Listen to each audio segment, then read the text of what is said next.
पिछले सत्र में हमने वर्कबुक और एमएस एक्सेल की वर्कशीट के बेसिक्स के बारे में सीखा।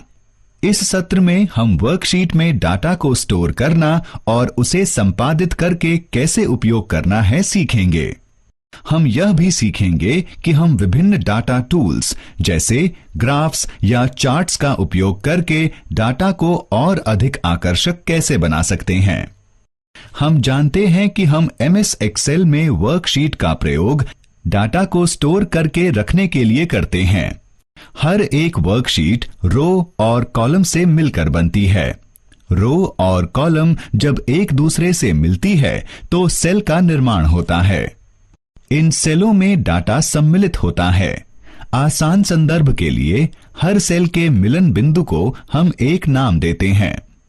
उदाहरण के लिए वो सेल जो कॉलम ए और रो 5 में होता है A5 सेल के रूप में जाना जाता है।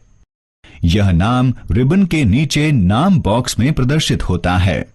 एडजेसेंट सेल के समूह को रेंज कहा जाता है।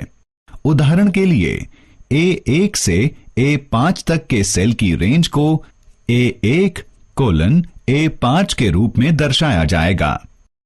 इसे सक्रिय बनाने के लिए सेल पर क्लिक करें। आप सेल पर एक आयताकार सीमा देख सकते हैं। यह दर्शाता है कि सेल सक्रिय हो गया है। अब आप इसमें डाटा दर्ज कर सकते हैं। ये डाटा संख्या, टेक्स्ट, दिनांक या समय पर आधारित हो सकता है। चलिए देखते हैं किसी सेल में टेक्स्ट और संख्या कैसे दर्ज कर सकते हैं। 1. सेल पर क्लिक करें। 2. जो संख्या या टेक्स्ट आप दर्ज करना चाहते हैं लिखें। 3. एंटर या टैब दबाएं। सेल में दिनांक दर्ज करने के लिए 1. सेल पर क्लिक करें। 2.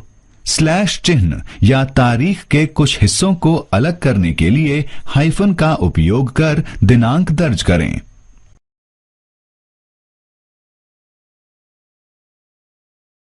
3. एंटर या टैब दबाएं। 12 घंटे की घड़ी पर आधारित समय सीमा दर्ज करने के लिए एक जगह छोड़ने के बाद समय सीमा दर्ज करें और फिर A या P लिखें। एमएस एक्सेल डिफॉल्ट रूप से समय को AM में दर्ज कर लेगा। एमएस एक्सेल एक क्लिक में एक ही समय में कई सेलों में एक ही डाटा दर्ज करने की अनुमति देता है। कई सेलों में एक ही डाटा दर्ज करने के लिए 1. जिन सेलों में आप एक ही डाटा दर्ज करना चाहते हैं उनका चयन करें। 2. सक्रिय सेल में डाटा लिखें। 3. CTRL जमा एंटर दबाएं। फिर हैंडल का उपयोग करके कई सेलों में आप एक ही डाटा दर्ज कर सकते हैं।